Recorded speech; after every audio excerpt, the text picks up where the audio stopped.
Bismillah, Assalamualaikum warahmatullahi wabarakatuh. Alhamdulillah, alhamdulillahirabbil alamin wa bihi nasta'in ala umuri dunya waddin. Wassalatu wassalamu ala nabiyina Muhammadin wa ala alihi wa sahbihi ajma'in wa ba'du. Para jamaah, Bapak Ibu, saudara-saudari rahimani wa rahimakumullah. Alhamdulillah, bersyukur kita kepada Allah Azza wa Jalla, pada hari ini Allah masih memberi kita kesehatan, waktu, usia, dan Allah memberi keamanan di negeri kita, yang mana nikmat-nikmat itu tidak Allah berikan kepada hamba-hamba yang lainnya. Karena itu wajib kita bersyukur kepada Allah Azza wa Jalla atas karunia dan kelebihan yang Allah berikan kepada kita, yang tidak Allah berikan kepada hamba yang lainnya. Dan bersyukur yang paling baik adalah dengan memanfaatkan nikmat yang Allah beri dalam rangka ketaatan kepadanya.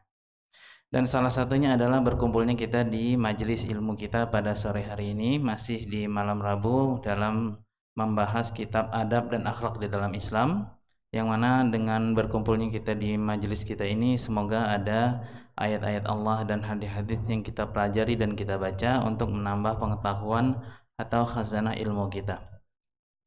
Kemudian tak lupa kita mendoakan salawat dan salam semoga diberikan kepada Nabi kita Muhammad SAW, Nabi terakhir yang menjadi contoh dan teladan kita dalam kehidupan kita sehari-hari, yang telah mengajarkan kita segala sesuatu yang memasukkan kita ke dalam surga dan menghindarkan kita dari neraka. Karena itu wajib bagi kita untuk senantiasa belajar semua warisan-warisan yang beliau tinggalkan, membaca semua hadis-hadis yang telah tertulis di kitab-kitab hadis agar kita bisa meneladani petunjuk beliau, mengetahui tentang perihal apa yang telah beliau ajarkan semasa hidup beliau untuk kita praktekkan semasa hidup kita pula, agar kita bisa meneladani jejak beliau dan syukur-syukur kita bisa Allah kumpulkan bersama beliau di surga. Amin ya rabbal alamin. Kemudian ikhwatal iman rahimani wa rahimakumullah, adab kita pada dua pertemuan terakhir atau pertemuan terakhir sebelum ini adalah adab makan, yang kita kemarin sudah mulai ya, sesuai dengan urutan di kitab ini, dan kita bagi menjadi adab-adab sebelum makan, adab-adab ketika memakan makanan, dan adab-adab setelah selesai makan. Kemudian masuk kita kemarin pada poin yaitu haramnya makan dari bejana emas dan perak ya. Poin selanjutnya dari adab-adab sebelum makan yang harus diperhatikan seseorang yaitu haramnya makan dari bejana emas dan perak. Nah, hal ini berdasarkan hadis dari Rasulullah Sallallahu Alaihi Wasallam, yang mana beliau bersabda, "Alladzi yashrabu fi aniyatil fiddah innama yujarjiru fi batnihi nar jahannam." Alladzi yashrabu fi aniyatil fiddah innama yujarjiru fi batnihi nar jahannam. Sesungguhnya orang yang minum dari gelas perak atau bejana perak, sesungguhnya dia sedang menuangkan di dalam perutnya nar jahannam, api neraka jahanam. Hadis sahih riwayat Bukhari dan Muslim. Nah, ikhwatal iman rahimani rahimahullah jami'an, ya, dari hadis ini kita bisa mengetahui larangannya keras ya, karena di sini Rasulullah SAW langsung menyebutkan tentang ancaman yang keras ya, dan ini biasanya jika suatu larangan diiringi dengan ancaman yang keras, maka hukumnya jatuhnya kepada hukuman haram. Ya, tidak seperti adab makan dan adab minum yang lainnya ataupun adab-adab yang lainnya yang tidak ada ancamannya, maka jatuh hukumnya biasa para ulama mengatakan mustahab atau sunnah. Nah, kalau yang ini jatuhnya kepada haram karena ada ancaman khusus padanya atau ada penekanan padanya.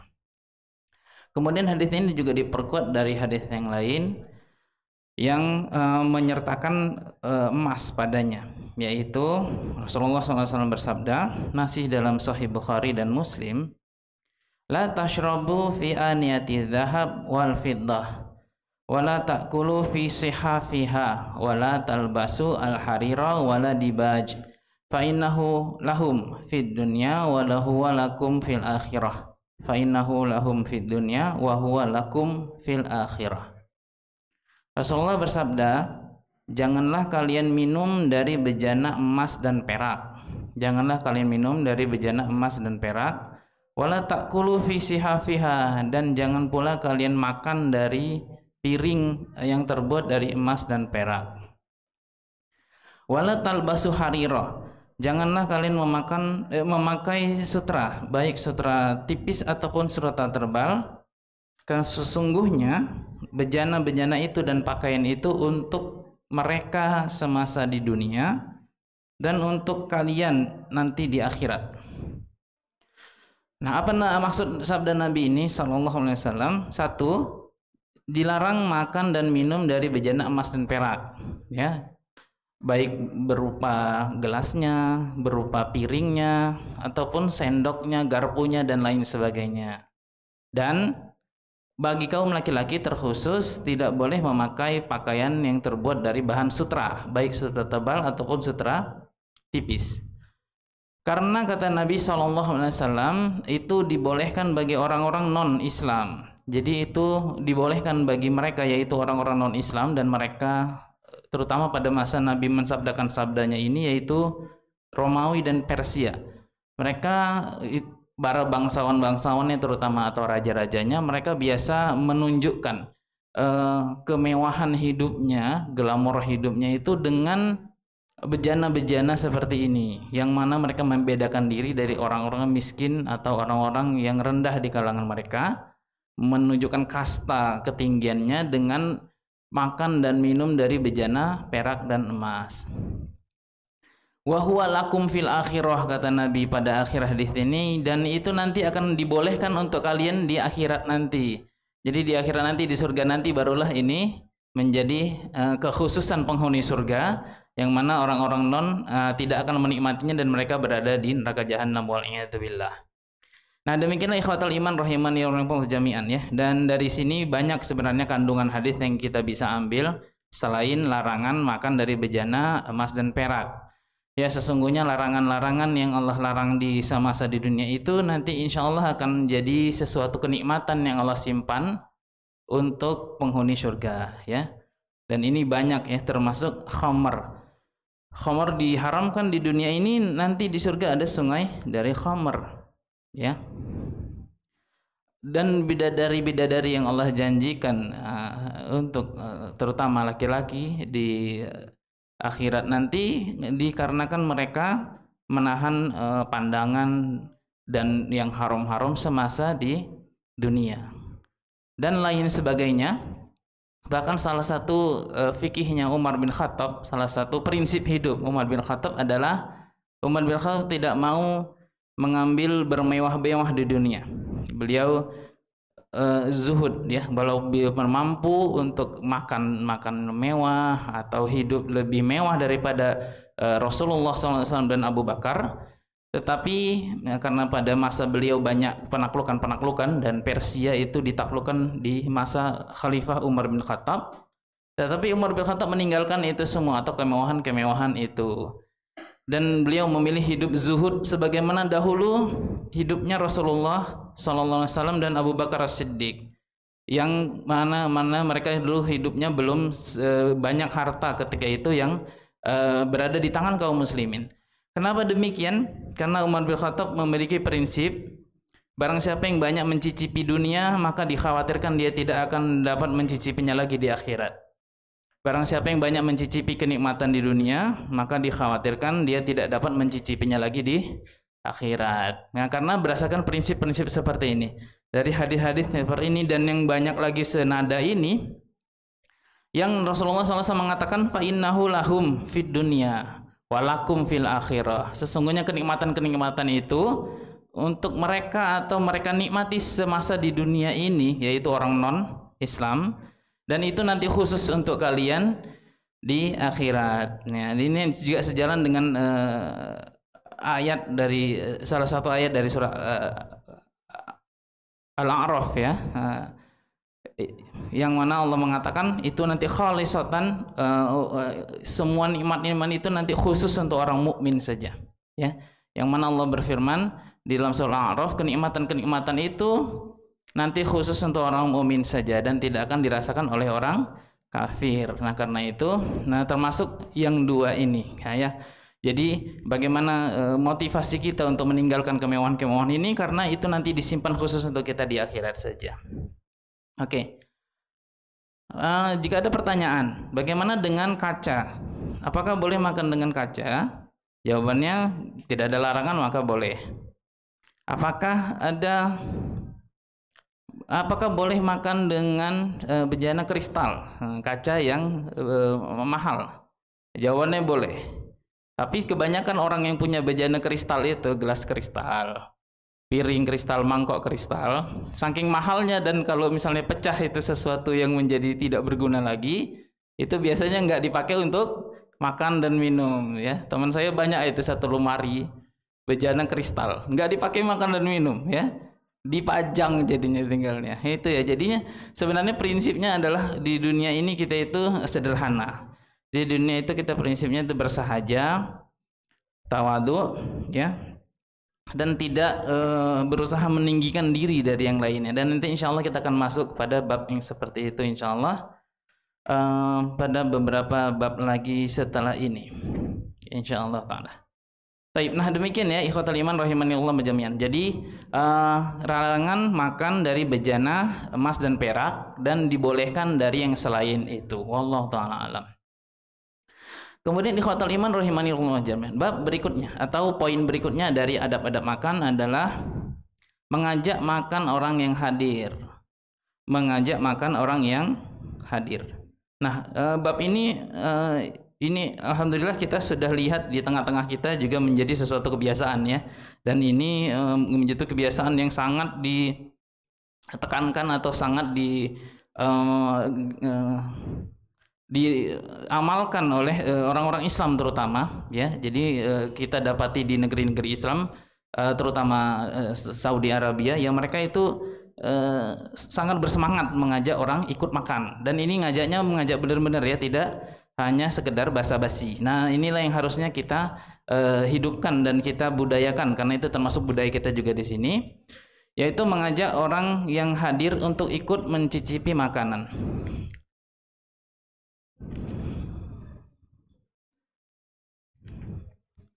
Hadisnya Rasulullah SAW bersabda, "At-ta'amul wahidi yakfi lil-itsnain atau yakfi itsnain. Ta'amul wahidi yakfi itsnain wa ta'amul itsnain yakfi arba'ata wa ta'amu arba'ati yakfi ats-tsamaniyah." Rasulullah SAW bersabda, makanan untuk satu itu sebenarnya cukup untuk dua, dan makanan 2 orang sebenarnya cukup untuk 4 orang. Dan makanan 4 orang cukup untuk 8 orang.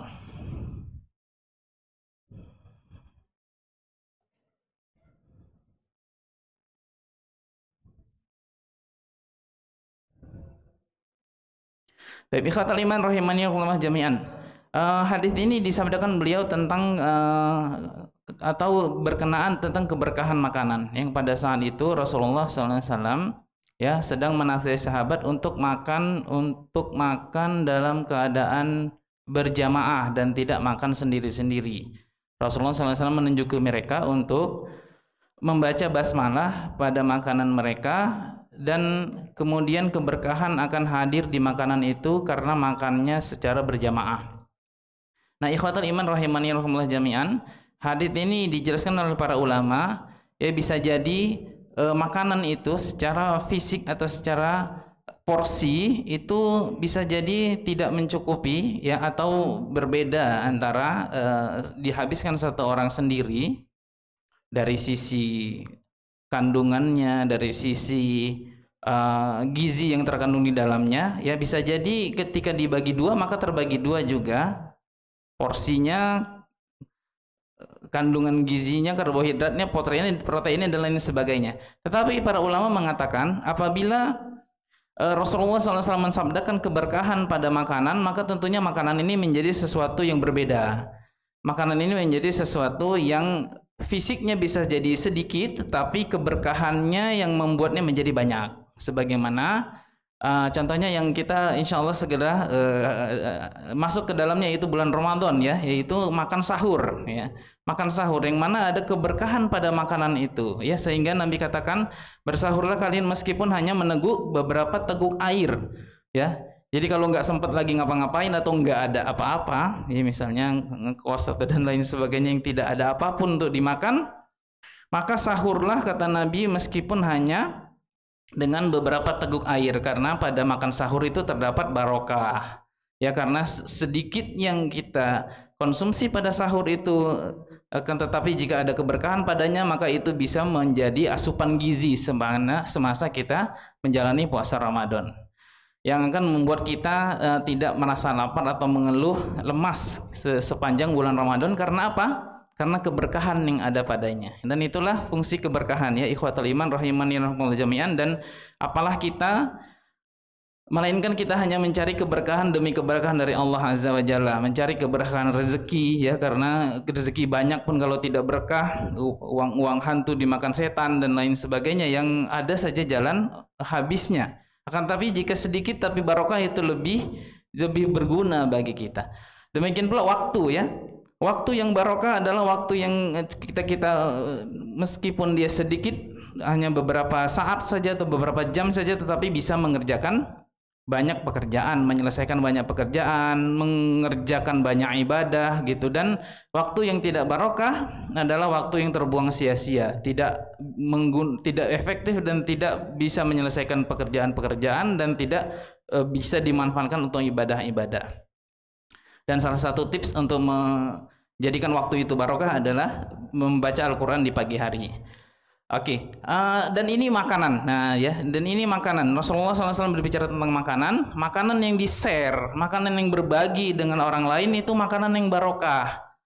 Ya, makanya jangan celit-celit ngajak orang makan, dan jangan cuman sekedar basa-basi. Benar-benar diajak makan dan makan bersama, membaca bismillah dan makan bareng-bareng, itu akan menjadikan makanannya barokah, dan kita membutuhkan barokah ini ya. Jadi jangan khawatir nasi kita bawa nasi satu bungkus, selalu ada teman yang tidak punya bontot, punya bekal dan lain sebagainya, maka kita bisa share sama teman tersebut. Nah, insya Allah makanan kita jadi diberkahi ya, makanan kita menjadi diberkahi, dan keberkahan yang kita butuhkan daripada makan sendirian tetapi tidak barokah atau sedikit barokahnya, maka lebih baik di share. Nah demikian ikhwatul iman rahimani rahimallahu jami'an.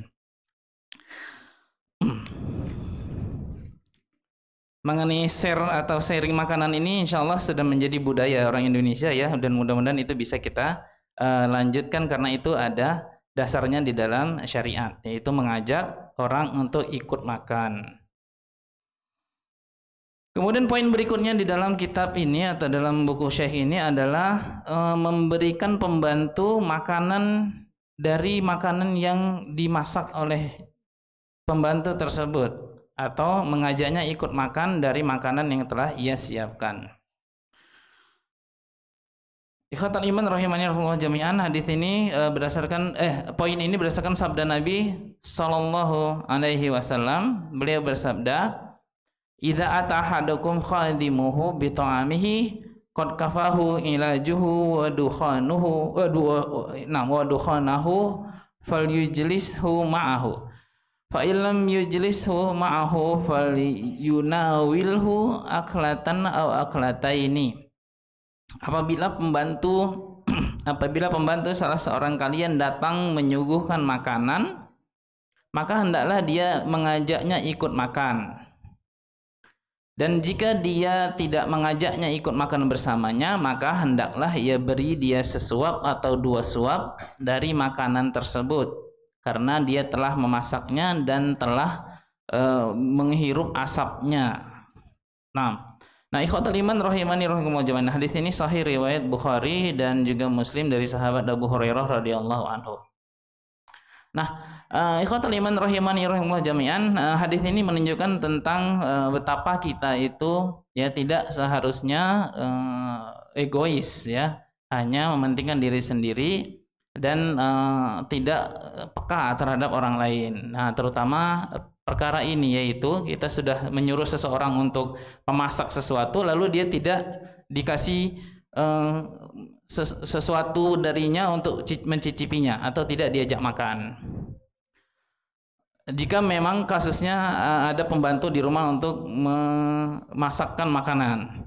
Tapi bagaimana jika kasusnya tidak ada pembantu, maka ini juga berlaku. Contohnya untuk seseorang yang kita suruh membeli makanan. Nah, contoh kita kan sering kalau titip gorengan, titip sarapan pagi, ya, belikan mie balap, dan lain sebagainya, yang beli lontong, beli segala macam lah, yang kita biasanya nitip seseorang untuk membelikan makanan dan lain sebagainya.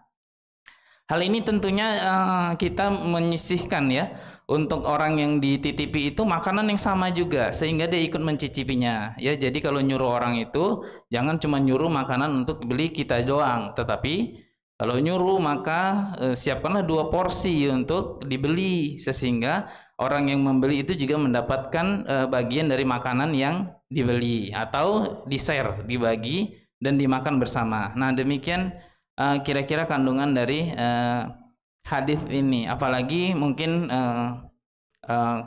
atasan gitu ya yang menyuruh bawahannya atau stafnya gitu ya. Nah, seperti dalam hadis ini majikan yang menyuruh pembantunya, maka hendaknya dia memberi bagian dari makanan itu atau dia memberikannya sekalian seperti apa yang dia makan sehingga ikut mencicipi dan merasakan makanan tersebut.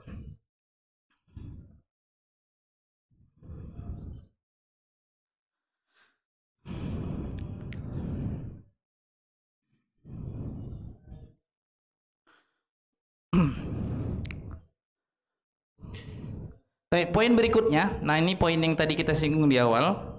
Di sini Syekh membuat poin yaitu bersikap tawadhu dalam hal makanan. Syekh membuat poin bersikap tawadhu dalam hal makanan. Apa poinnya? Poinnya adalah hendaknya makanan yang kita makan itu bukan kita makan untuk berbangga-bangga atau menyombongkan diri, ya. Makanan yang kita makan itu sebenarnya tujuannya untuk mengenyangkan tubuh, memberi asupan gizi, menegakkan tulang punggung, lalu kita dengannya bisa beribadah. Dan ini kita jelaskan pada pertemuan sebelum ini ya, yang itu niat untuk makan itu seperti itu harusnya. Dan itulah makanan yang makan yang bisa berniat ibadah atau bernilai ibadah, yaitu untuk menegakkan tulang punggung dan bisa menguatkan untuk ibadah. Dan dilarang makan untuk bermewah-mewah atau menunjukkan kasta, menunjukkan kemuliaan dan tingginya derajat ya. Seperti makanan-makanan yang mahal padahal sebenarnya makanannya itu biasa aja. Apa tuh contohnya itu? Contohnya kopi. Kopi pula ini jadinya contohnya. Yang bisa saja dibeli dengan pokoknya padahal sama ya, beda-beda beti saja, 11-12 saja ya, yang mungkin harganya 12 atau 15 ribu, tapi karena gengsi dan lain sebagainya dibelilah dengan harga 35 ribu kan gitu ya. Nah, ini cuma makanan gengsi saja. Itu contohnya yang mungkin di keseharian kita dan kita juga mungkin mengalaminya ya. Adapun yang lain mungkin lebih ya, ada di sana orang itu memang antri untuk makan dengan chef fulan gitu, ada itu di mana itu di negeri di Eropa ya, nggak usah sebut negerinya, hampir terceplosan saya. Ada di Eropa sana ya, di negeri apa sana orang ngantri hanya untuk makan dengan chef itu gitu, ya. Atau mencicipi makanan yang begini dan begitu gitu, padahal itu makanan biasa saja sebenarnya, tapi hanya gengsi saja bagi orang yang makan di situ atau makan dengan masakan chef itu gitu ya. Dan mungkin antum lebih tahu contoh-contohnya seperti ini, dan ini tidak seharusnya ya. Dan yang seharusnya bagaimana? Yang seharusnya adalah sebagaimana yang Allah firmankan dalam Al-Quran surat Al-Qasas ya, masuk waktu Isya. Allah berfirman, tilka darul akhiratu naj'aluha lilladzina la yuriduna 'uluwan fil ardi wala fasada wal aqibatu lil muttaqin. Sesungguhnya itu adalah negeri akhirat yang kami jadikan untuk orang-orang yang tidak menginginkan meninggi di muka bumi dan tidak pula fasada, kerusakan, ya. Dan itulah ciri-ciri orang beriman, dan seperti itu yang Nabi ajarkan. Rasulullah SAW selalu merendahkan diri dalam hal makanan dan tidak mencari-cari makanan yang aneh-aneh, ya. Beliau tidak pernah mencaci makanan sedikit pun, dan jika beliau suka beliau makan, jika tidak suka beliau tinggalkan. Tapi karena kita tadi terlambat, maka kita insya Allah akan lanjutkan sedikit ba'da Isya. Ini sudah tiba waktu Isya, kita cukupkan sampai di sini. Kita akan lanjut sedikit ba'da Isya karena ada beberapa materi yang juga sudah saya siapkan untuk hari ini dan belum selesai. Ada 3 poin lagi insya Allah. Kita cukupkan sampai di sini. Silakan muadzin azan. Aqulu qouli hadza astaghfirullah li wa lakum wa lisal muslimin innahu huwal ghafurur rahim. Assalamualaikum warahmatullahi wabarakatuh.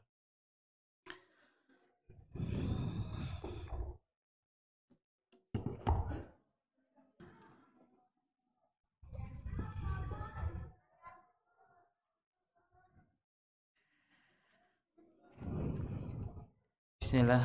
Assalamualaikum warahmatullahi wabarakatuh.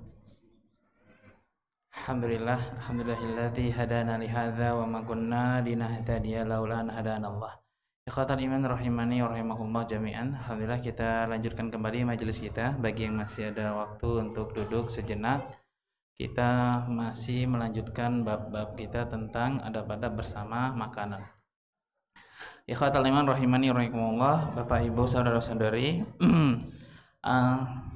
poin kita berikutnya atau poin yang sedang kita bahas adalah poin tentang tawadhu bersama makanan, yang mana ini masuk ke dalam pembahasan besar dari tawadhunya harusnya kita terhadap dunia dan zuhudnya kita terhadap dunia, yang mana orang-orang yang tertipu dengan dunia maka tujuan mereka adalah bermewah-mewah di dunia dan mengumpulkan semua perhiasan-perhiasannya. Padahal yang sesungguhnya atau sejatinya dunia ini kita jadikan suatu fasilitas sarana untuk kita bisa mewujudkan tujuan hidup kita di dunia, yaitu ibadah kepada Allah. Jadi semua kenikmatan yang kita dapatkan di dunia ini, fasilitas pinjaman-pinjaman dari Allah semua ini, itu tujuannya agar kita bisa ibadah. Tujuannya agar kita bisa mewujudkan tujuan penciptaan kita, yaitu kita menjadi hamba Allah. Tujuannya agar kita sholat 5 waktu, tujuannya agar kita berpuasa bulan Ramadan, tujuannya agar kita membaca Al-Quran dari orang tua, anak, istri, dan lain sebagainya, dan tidak menjadikan dunia ini menjadi tujuan untuk banyak, tujuan untuk bermewah-mewah dengannya. Dan ini sudah kita singgung tadi di bab pertama, ya, yaitu salah satu tertipunya manusia dengan perkara makanan adalah mereka bermewah-mewah dan menunjukkan kastanya, yaitu dengan memakai bejana emas dan perak untuk makan dan minum, termasuk sendok garpunya dan lain sebagainya. Ini semuanya dilarang, ya. Dan termasuk juga tertipunya dengan dunia, yaitu yang sekarang kita lihat, ya, ini pendapat pribadi saya, yang kita lihat orang-orang sudah berlomba-lomba untuk menciptakan makanan-makanan yang rasanya dikomentari, penampilannya dikomentari seperti chef dan lain sebagainya, itu yang sebenarnya Islam tidak mengajarkan seperti itu. Tidak ada wisata kuliner di dalam Islam, nggak ada. Tidak ada di sana hanya untuk mencari makanan, membuang-buang waktu atau banyak waktu, nggak ada, gitu ya. Sebagian orang kita lihat memang benar-benar sebagaimana yang disabdakan Nabi SAW, yaitu mereka mencicipi dunia sehingga bagaikan orang yang minum air laut, kata Nabi. Semakin diminum semakin haus dan dahaga. Seperti itulah orang mencicipi dunia, ya. Semakin seseorang itu mencari makanan khusus atau tertentu, maka dia semakin diperbudak dengan makanan itu. Dan ini terjadi, teman-teman, ikhwatan iman rahimanillah, saudara-saudara, Bapak Ibu sekalian. Teman saya sendiri, ya, gitu. Dia di Medan ini tidak bisa makan nasi goreng kalau enggak satu atau dua tempat saja katanya. Ya, yang lain enggak, bukan nasi goreng katanya. Jadi dia harus jauh-jauh belinya di tempat itu karena tempat itu favoritnya nasi goreng di Kota Medan.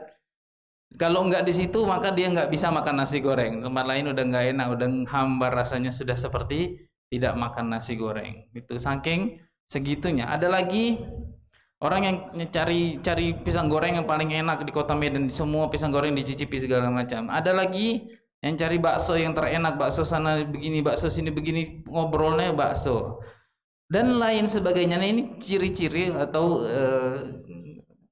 ciri-ciri orang yang telah tertipu dengan dunia, tertipu dengan makanan. Dan tidak seperti itu konsepnya di dalam Islam. Di dalam Islam adalah konsepnya adalah makanan apapun yang sehat, halal dan thayyibah, ya, yang halal lagi baik, yang untuk bisa memberi asupan gizi. Jadi yang penting bagi kita adalah asupan gizinya sehingga menyehatkan. Halal dan thayyiban itu masuk di situ. Dia halal lagi baik. Yang baik bagaimana? Yang baik adalah yang seimbang, yang mana mencukupi kebutuhan gizi seseorang, itu dia. Bukan adu-adu enak, bukan mencela makanan, mengomentari, ya, karena nanti insya Allah akan ada babnya. Yang mana makanan itu bisa jadi tidak enak bagi sebagian orang, tetapi enak bagi orang lain. Jadi enggak babnya mencela makanan atau mengomentari makanan sehingga diperlombakan lomba mencela makanan gitu. Enggak gitu konsepnya dalam Islam, ya. Bisa jadi makanan untuk satu bangsa beda dengan bangsa yang lain, ya. Dan kita saksikan ini sekarang dengan dunia informasi kita dapatkan di sini, ya. Kita lihat ternyata kulinernya orang India misalnya kan gitu, ya, dengan rempah-rempahnya dan segala macamnya. Kemudian tiba-tiba datang tuh orang YouTuber dari Turki, datang ke situ, dia cicipin, dan ternyata sama sekali dia tidak bisa, bahkan muntah-muntah. Kenapa? Karena Turki kan kulinernya khasnya apa? Manis, ya. Kayak orang Jawa dengan gudegnya kan gitu, ya, manis-manis, sukanya yang manis-manis gitu, ya. Apa poinnya? Poinnya adalah bisa jadi suatu makanan itu tidak disukai seseorang karena lidahnya, bukan karena makanan itu tidak enak. Maka itu Nabi melarang mencela makanan. Ma'aba Rasulullah ta'ama syai'. Oh, kamu kalau Rasulullah SAW tidak pernah mencela makanan sedikit pun, ya. Jika beliau suka beliau makan, jika tidak beliau tinggalkan atau beliau tidak makan, ya. Sebagaimana ketika seorang sahabat makan dop, kan dop itu kayak iguana gitu kira-kira, ya, makannya tumbuhan, bukan kayak biawak kan pemangsa. Dop itu kayak iguana gitu, makan kadal burun yang makannya tumbuhan. Nah, itu dimakan oleh seorang sahabat, tetapi Nabi tidak sentuh makanan itu. Kenapa? Karena tidak terbiasa makan itu, nah gitu, ya. Jadi Nabi SAW itu tidak mencela atau tidak mengomentari, dan beliau hanya tinggalkan saja, karena bisa jadi itu tidak disukai satu orang, tapi disukai lidah seseorang. Bisa jadi untuk si fulan ini kurang asin, tapi bagi seseorang ini pas sudah asinnya, kan gitu, ya. Dan saya dengar ada sebagian suku Mandailing di kampungnya sana itu makanannya asin semua, kan gitu, ya. Karena memang mereka sana lidahnya asin, dan bahkan ketika kurang garam sedikit mereka katakan kurang asin. Tapi bagi kita mungkin yang asin-asin sedikit saja sudah cukup, itu udah enak, nah, kan gitu. Maka itu tidak boleh mencela makanan. Demikian pula untuk manis, ada yang makanannya sukanya memang manis, jadi manis dikit saja sudah enak. Bagi yang satu kurang, nggak enak katanya gitu, kan gitu. Tapi tidak boleh dicela. Bagi kita, kalau kita nggak suka dengan lisan kita atau lidah kita yang memang terbiasa dengan bumbunya dari ibu kita, dari lahir atau dari suku kita, maka tidak boleh mencela makanan. Jika kita suka maka silakan makan, jika tidak maka tinggalkan gitu. Nah, ini ada prinsipnya makanan dalam Islam, ya, yaitu halal dan thayyibah. Halal lagi baik untuk asupan gizi kita, dan tidak mencela makanan, apalagi berlomba-lomba meninggikan status dengan makanannya, ya. Posting di status media sosialnya bahwasannya dia makan di restoran A dan B yang mentereng, yang memang orang-orang kaya yang nongkrong di sana dan lain sebagainya. Nah, adalah Nabi kita Muhammad SAW bersabda, "Akulu kama yakulu al-abdu wa ajlisu kama yajlisul abdu." Beliau bersabda, aku makan seperti seorang hamba makan, kata Nabi, dan aku duduk sebagaimana seorang hamba duduk, dan tidaklah kita melainkan semua adalah hamba-hamba Allah. Jadi makanlah sebagaimana hamba layaknya, yaitu enggak menyombongkan diri dengan bentuk makanannya, ataupun tidak pula menyombongkan diri dengan cara makan dan peralatan-peralatan makan. Dan demikian pula kata Nabi, aku duduk sebagaimana duduknya seorang hamba. Jadi enggak mesti pimpinan atau raja dan lain sebagainya duduknya harus beda, duduknya harus menggeser orang lain, kemudian dia yang duduk di posisi itu. Enggak, siapa yang dapat posisi di luar maka dia yang berhak duduk di situ. Dan adalah Rasulullah SAW dahulu. Jika orang tidak tahu yang mana beliau atau ciri-ciri wajahnya dan tubuhnya, orang-orang nggak tahu yang mana Muhammad SAW. Ketika beliau datang hijrah ke Madinah, dan ketika itu di Kuba, ya, masjid pertama kali dibangun, orang nggak tahu yang mana yang Abu Bakar, yang mana yang Muhammad SAW. Ya, nah karena dia itu nggak pernah tampil beda. Ya, beliau itu makan ya kayak makan orang biasa, nggak dibeda-bedain dengan makanan tertentu dan peralatan makanan tertentu, dan tidak pula beliau duduk dengan cara duduk tertentu. Allahumma illa ketika beliau khutbah, ya ketika khutbah maka beliau punya mimbar, lalu beliau naik ke atas mimbarnya agar suara khutbahnya didengar atau sampai ke hadirin atau audiens yang belakang. Jika tidak maka beliau tidak meninggikan tempat duduknya dari tempat duduk para sahabat. Beliau ketika bermajelis orang nggak tahu yang mana Muhammad SAW. Kenapa? Karena membaur saja di tengah-tengah seperti itu, tidak ada duduk khusus atau posisi khusus atau dihormati secara khusus dengan pakaian khusus dan lain sebagainya. Wallahu ta'ala alam. Kemudian di sini Syekh membawakan juga hadis untuk menguatkan hal ini tentang harusnya bertawaduk kita terhadap dunia dan tentunya terhadap makanan juga, dan tidak harus merepotkan atau menyiksa diri atau membuang banyak waktu dan harta yang dipertanggungjawabkan juga nanti di akhirat ya untuk perkara makan ini. Nabi bersabda, innallaha auha ilayya an tawadhu hatta la yafkhara ahadun ala ahadin wala ya baghiya ahadun ala ahadin. Sesungguhnya Allah mewahyukan kepadaku bahwasannya hendaklah kalian saling merendahkan diri. Antawadhu, hendaklah kalian saling merendahkan diri satu dengan yang lainnya, hatta hingga tidak ada satu orang itu yafkhar, menyombongkan dirinya, meninggikan dirinya dari yang lainnya, wala ya baghiya ahadun an ahadin, dan tidak berbuat aniaya atau menzolimi yang lainnya, menzolimi yang satu di atas yang lainnya. Nah gitu ya, ini dibawakan saya di sini di bab makanan ini untuk menunjukkan bahwasannya tidak sepantasnya ya perkara makanan ini juga menjadi suatu perkara dunia yang disombong-sombongkan, sebagaimana sekarang ini lombanya kan lomba-lomba dunia semuanya.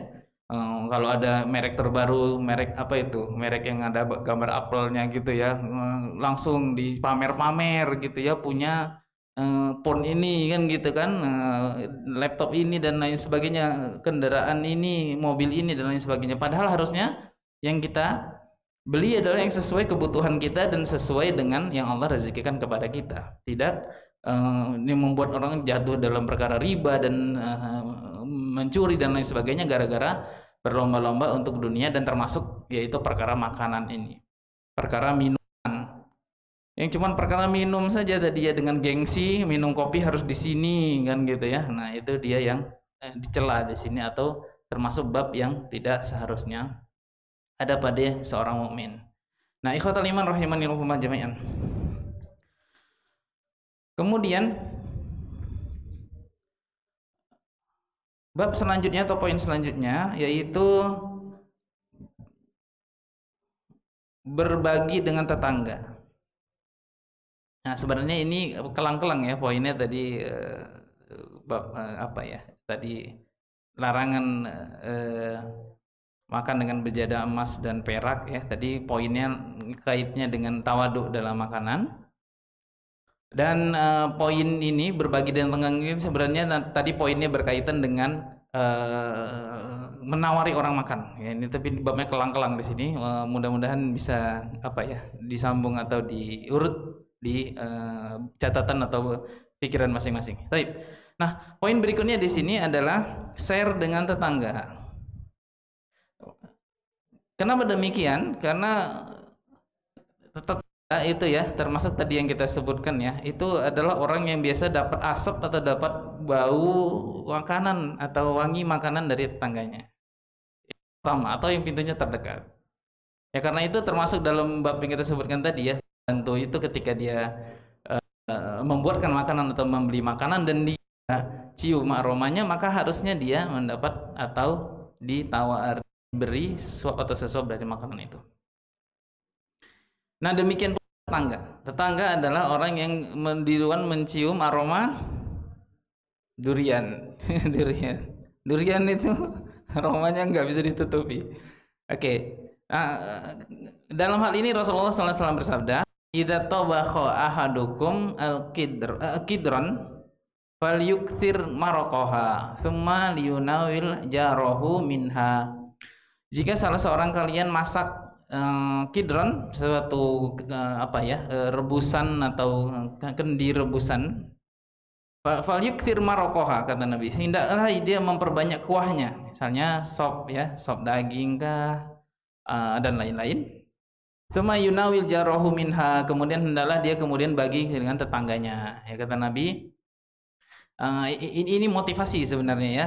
Kalaupun yang seperti ini terjadi, maka mungkin terjadi pada kaum yang mungkin serba pas-pasan, tapi jika mungkin kita bisa memang melebihkan porsinya, maka silakan masak dengan porsi yang berlebih ya, meskipun kuahnya yang dilebihkan seperti dalam hadis ini, untuk bisa memberi tetangga ya, karena tetangga pasti cium aroma masakan yang mungkin aromanya menyengat. Nah demikian ikhwatal iman rahimanallah jami'an.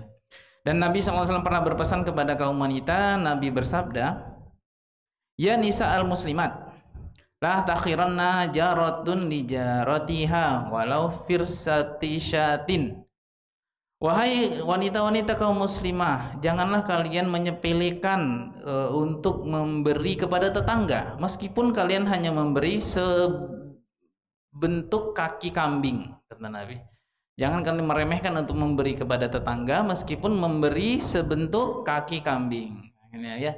Ini sejalan dengan hadis Nabi yang lain ya, adalah takhirun al ma'ruf syai'a. Jangan kalian meremehkan perbuatan ma'ruf atau perbuatan baik itu meskipun sekecil apapun ya. Nah, ini dia ya. Jangan kalian meremehkan memberi tetangga itu meskipun memberinya itu hanya sebentuk kaki kambing, sebentuk semangkok makanan lauk atau makanan-makanan yang lainnya ya, karena tetangga itu adalah orang yang paling dekat dengan kita dan dia termasuk orang yang harusnya mendapat makanan atau berbagi makanan dari seorang mukmin. Kemudian ada hadis dari Abdullah bin Amr yang mana ketika itu dia sedang menyembelih sembelihan, apa katanya kepada anaknya, "Apakah sudah kamu beri tetanggaku Yahudi itu?" Kata dia. "Apakah sudah kamu beri tetanggaku Yahudi itu?" katanya. Jadi tetangganya Yahudi, tapi tidak mentang-mentang Yahudi lalu diabaikan hak-haknya sebagai tetangga. Ya ternyata Abdullah bin Amr mencontohkan kepada kita, meskipun dia seorang non, tetapi dia tetap mendapatkan hak-hak tetangga. Bahkan jika ada sedang sembelih-sembelihan atau sedang motong-motong di halaman rumah, maka hendaklah tetangganya dapat, karena tidak layak ada seorang yang motong-motong lalu tetangganya enggak ditawari. Nah itu dia, meskipun non, nah gitu ya. Nah jadi perkara makanan ini sebenarnya perkara yang sesuatu yang muslim itu harusnya peka ya. Ya muslim itu ini dengan non saja kita harusnya bersikap seperti itu, apalagi muslim yang lain, apalagi orangnya udah memang betul kayak ngarep atau ngiler dengan makanan yang kita punya gitu. Jadi share ya. Sebagaimana Nabi yang kita sebutkan di awal tadi, kita berharap barokahnya dari makan bersama itu atau membagi dengan orang lain. Apalagi di sini ada hadis dari Nabi SAW yang melarang seseorang membiarkan tetangganya lapar. Nabi bersabda, "Laisal mu'minu billadzi yashba'u wa jaruhu ja'iun janbahu." Laisal mu'minu billadzi yashba'u wa jaruhu ja'iun janbahu. Tidaklah seorang mukmin disebut mukmin, kata Nabi, yang dia kenyang sementara tetangganya kelaparan atau lapar di dalam rumahnya. Tidaklah seorang mukmin disebut mukmin yang dia kenyang sementara tetangganya lapar. Hadis sahih riwayat Ibnu Majah, Al-Baihaqi, dan disahihkan oleh Syekh Albani dalam kitab Sahihul Jami' atau dinyatakan sahih dari nilai sahih oleh beliau rahimahullah. Nah, dari hadis ini ikhwatul iman rahimanillah majal, ini juga menunjukkan tentang pentingnya memperhatikan tetangga, dan mukmin adalah orang yang harusnya nomor satu itu ya. Jadi tidak seperti orang-orang yang tidak peduli dengan lingkungannya dan lain sebagainya. Mukmin itu adalah orang yang gemar berbagi, memperhatikan orang lain ya.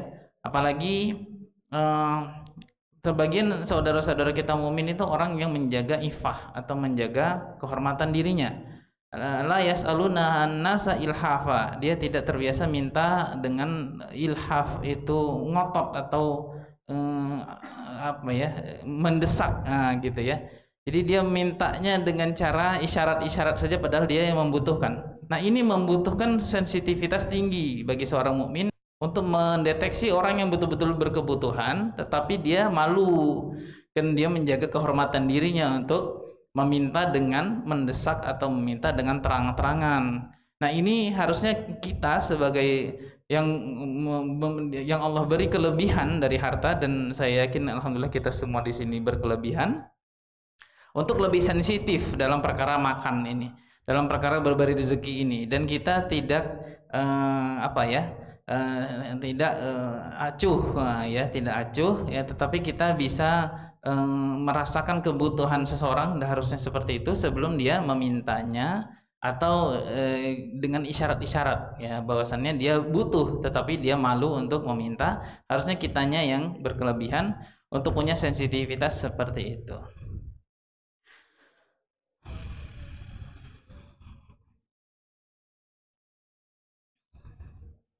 Baik, kemudian dalam masalah berbagi ini, di sini Syekh menyempurnakan, dan ini bab kita terakhir. Saya sempurnakan dengan apabila memang seseorang memiliki kelebihan dalam rezeki, maka hendaklah salah satu sifat yang dimiliki adalah berbagi makanan. Ya, apabila seseorang memiliki kelebihan dalam rezeki, maka salah satu amalan yang dianjurkan adalah berbagi makanan. Ya, selain berbagi sedekah air ya dalam hadis yang lain. Dan dalam poin kita ini, maka yang dianjurkan jika seseorang memiliki kelebihan adalah berbagi makanan atau sering berbagi makanan. Nabi SAW bersabda, dan ini salah satu hadis yang pertama sekali didengar oleh Ahlul Madinah. Nabi bersabda, afsus salam wa atimu at'am wa kunu ikhwanan kama amarakumullah azza wa jalla. Hendaklah kalian itu menyebarkan salam, dan hendaklah kalian atimu at'am, memberikan makanan atau membagi makanan, dan jadilah kalian ikhwan atau saudara-saudara kama amarakumullah, sebagaimana Allah perintahkan kalian seperti itu. Kemudian hadis yang lainnya Nabi bersabda, afdalul a'mali an tudkhila ala akhikal mu'min surura. Sesungguhnya amalan terbaik yaitu kalian memasukkan ke dalam hati saudara kalian rasa senang. Wa antaqdi anhu dainan, dan kalian lunasi hutangnya. Wa tut'imahu khubzan, dan kalian berikan dia makanan atau sepotong roti. Nah, dari dua hadis ini ikhwatul iman rahimanillah jami'an, Syekh di sini mengambil suatu kesimpulan ya, suatu amalan yang dianjurkan bagi kaum mukmin adalah sering berbagi makanan, sering share makanan, sering berbagi makanan, baik makanan yang dimasak kemudian dibagi-bagi setelah itu, ataupun dibagi menjadi sedekah bagi-bagi makanan. Apalagi menjelang bulan Ramadan ini ya, mana memberikan bukaan bagi orang yang berbuka, bahkan mendapatkan pahala seperti orang yang berpuasa tanpa mengurangi pahala orang yang berpuasa itu ya. Nah, ini sesuatu yang sangat dianjurkan. Jadi baik di luar bulan Ramadan ataupun terlebih lagi di bulan Ramadan dengan berbukanya, maka memberi makan itu sesuatu yang dianjurkan ya. Jadi kalaupun kita di luar bulan Ramadan, maka ini juga sesuatu yang dianjurkan, apalagi bulan Ramadan. Dan termasuk juga memberi makan sahur ya, walaupun tidak ada khusus Nabi katakan pahalanya seperti pahala orang yang berpuasa, tapi masuk di dalam sini, yaitu apa? Memberi orang makan. Nah, itu sesuatu keutamaan yang dianjurkan di dalam Islam, yaitu berbagi makanan. Jadi hendaklah orang Islam itu orang yang tidak celit dalam berbagi makanan. Meskipun kata Nabi apa? Atut imu khubzan, memberinya sepotong roti, ya. Itu memasukkan atau membahagiakan orang lain, ya. Snack atau cuman sekedar wafer gitu ya. Wafer berapa lah wafer kan, paling 3.000-an sampai 5.000-an dan lain sebagainya. Itu apa namanya, sesuatu yang dianjurkan, sesuatu yang dianjurkan untuk saling memberi makanan. Nah, demikian ikhwatal iman rahimanillah jami'an. Mungkin itu saja yang bisa kita ambil dari sini. Berikutnya ini adab-adab ketika makannya, ya. Ini insyaallah kita akan sempurnakan nanti mungkin ba'da Id, karena kita libur panjang setelah ini kajian Rabu malam di sini di Ramadan, dan ini kajian terakhir dari bab ini atau bersama saya. Karena itu di sini selaku panitia dan mewakili diri sendiri, saya mohon maaf jika ada kekurangan dan kesalahan. Mudah-mudahan kita bisa bertemu kembali pada kajian kita di kitab kita ini. Jika ada yang ditanya, silakan ditanyakan sebelum kita tutup. Tafadhal. Ya.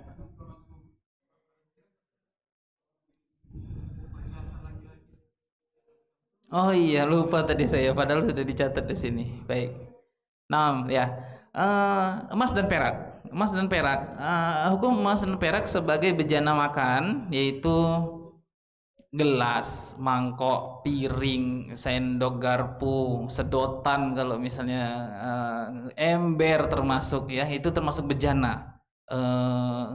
Ataupun peralatan-peralatan masak, itu semuanya bejana, dan itu diharamkan yang terbuat dari emas dan perak, baik untuk laki-laki atau perempuan, semua orang diharamkan secara mutlak. Adapun dipakai untuk perhiasan, nah ini baru beda hukumnya, ya. Adapun dipakai sebagai perhiasan, maka emas dihalalkan untuk kaum wanita saja.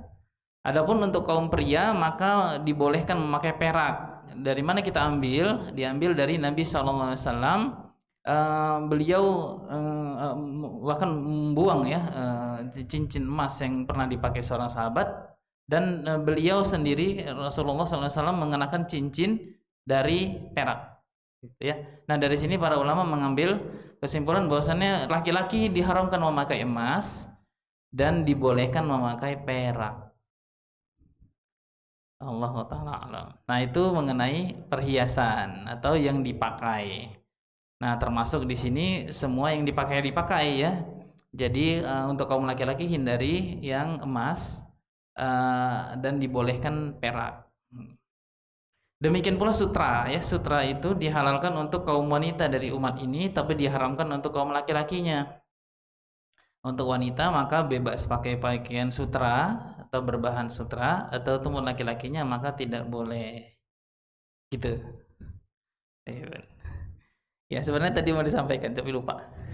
Silakan jika ada yang tanya yang lain yang berkaitan dengan tema kita pada malam hari ini.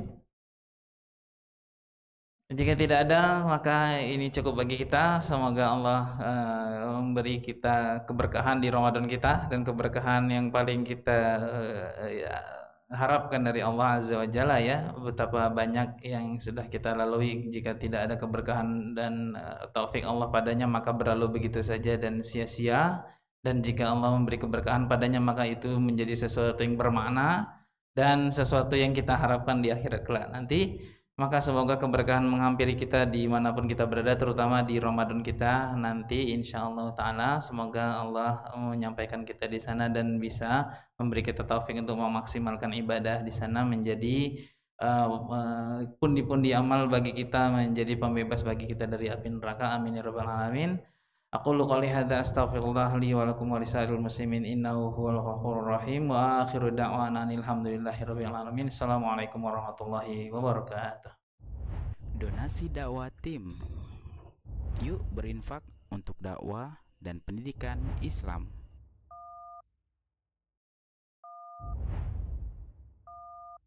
Barakallahu fikum.